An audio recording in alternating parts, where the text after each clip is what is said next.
தங்கத்துல வைர வைடூரியத்துல தொட்டில் கட்டி அமர வச்சாதான் அவர் அமர்வாருங்கிறதில்ல. உண்மையான பக்தியோட அந்த கடவுள் மேல அலாதி அன்பு பிரியம் கொண்டு அந்த செடி கொடி தலைகள் இலைகள் அதையெல்லாம் முடிஞ்சு ஒரு ஊஞ்சலா கட்டி ஐயனே வந்து எனக்கு ஒரு நல்லாசி தாருமையா அப்படின்னு ஒரு முழு அன்போட பக்தியோடு கூட்டா அடுத்த கணமே ஓடி வந்து தன் பிள்ளைக்காக வேண்டுவரத்தை கட்டி தந்து அர்த்தம் கேட்கிறோம். புரியுதா?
அந்த கண்கண்ட தெய்வமான எம்பெருமான் ஏழுமலையான் அவர் எடுத்த தச அவதாரத்தில் 9 அவதாரங்கள் மட்டும்தான் இப்போதைக்கு அவர் எடுத்திருக்கிறாரு.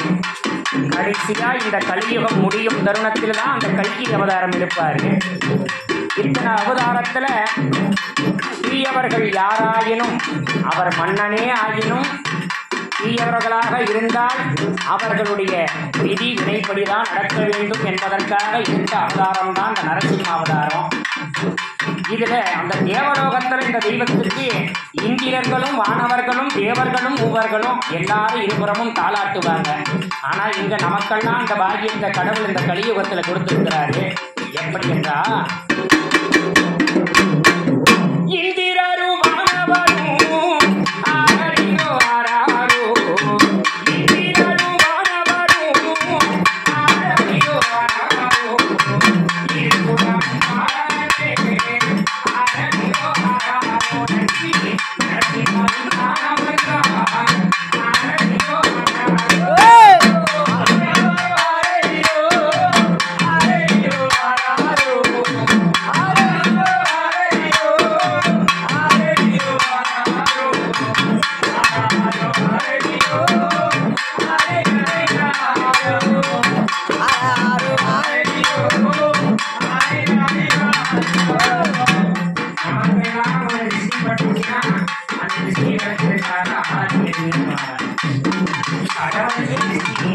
அதுக்குதான் ஆளாக்கி இருக்கிறோமா? கிடையாது. அந்த கடவுள் நமக்கு கொடுத்திருக்கிற அருள், அவருக்கு எடுக்கக்கூடிய அந்த ஆளாக்கி நமக்கெல்லாம் சேர்ந்து அவர் எடுக்கிற கணக்கு. நமக்குள்ள இருக்கக்கூடிய கண் திருஷ்டி, போட்டி, பொறாம, தீய குணங்கள், இதனால வரக்கூடிய விளைவுகள் எல்லாம் நம்ம விட்டு விரண்டி ஓடணும் அப்படிங்கிறதுக்காக அவருக்கு நம்ம கையால எடுக்க சொல்ற அந்த ஆளாக்கி அந்த கடவுள் நமக்காக அவருக்குள்ள இருக்கக்கூடிய அந்த ஆளாக்கி. அது எதற்காகன்னா ஊரு கண்ணி பட்டடிச்சு ஆரோ ஆராரோ ஊரு கண்ணி பட்டடிச்சு ஆரோ ஆராரோ உத்தமருக்கு ஆராத்தி ஆரோ ஆராரோ நாங்க குளமாற எடுத்து வந்தோம் ஆரோ ஆராரோ ஆராரோ ஆரோ ஆரோ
குழந்தைகளையும் எல்லோருடைய குடும்பங்களும் எந்த முகம் போனாலும் தங்க முகமாக முன்னெடுக்க செய்தி இந்த கூட்டங்கள் குலையாமலும் பெண்களின் கொண்டப்பு வாழாமலும் பட்டிலும் தொட்டிலும் வழியாக வாழ்க்கடலை உண்டாக செய்தி ஆள் போல் தலைக்கு அறிவு போல் நெருங்கி மூங்கில் போல் சுற்றமும் முறியாமல் அமர்ந்தே பட்டிலும் தொட்டிலும் வழியாக பால் கடலை உண்டாகச் செய்து பெரியோர்களுக்கு நோயற்ற வாழ்வும் குறைவற்றா செல்வத்தையும் கொடுத்து சிறியோர்களுக்கு நல்லதோர் கல்வி செல்வம் நாம் சகலத்தையும் கொடுத்து ஆண்கள் சென்ற பக்கமெல்லாம் அறகளை போல அன்பு வைத்து ஆள வைத்து பெண்கள் போன பக்கம் பேருடனே பொறுமை பற்றி வாழ வைத்து பொல்லாதவர்களை பொடியாக்கி நல்லோர்களுக்கு நங்கள் நடினமாய் வந்தருள் செய்யும் லட்சுமி நாராயணனுடைய அழகும் கோபுரமும் எவ்வாறு ஊங்கி வளர்ந்ததோ அதேபோல் இங்குள்ள சகல குழந்தைகளுக்கும் உன்னுடைய கோபுரம் எட்டு வாழ்ந்தது போல் எல்லோருடைய குடும்பங்களும் மென்மேலும் மென்மேலும் மென்மேலும் மென்மேலும் ஓங்கி வளரச் செய்தேன் சகல நலன்களையும் பலன்களையும் கொடுத்து லட்சுமி நாராயணா எல்லோருடைய இடத்திலும் உள்ளத்திலும் நிலையாக கொண்டிருந்தேன் திருமையா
ஆரிரரிரரா